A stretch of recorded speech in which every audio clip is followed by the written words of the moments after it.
Pinutol ko lang kasi mahaba na masyado. Tayo'y mag-gisa na. Gisa-gisa na tayo.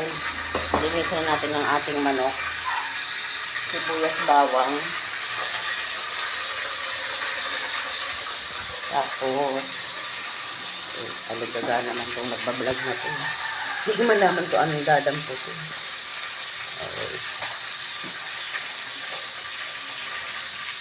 Ayan na. Ilagay na natin ang ating sibuyas, bawang.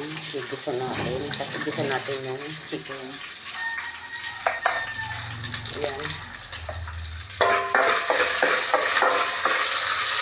Para mawala yung lagsa ng chicken.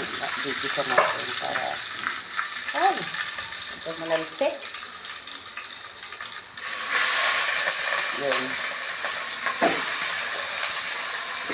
Yun.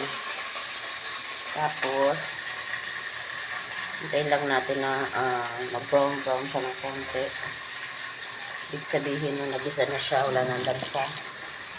Wait lang. Ayan.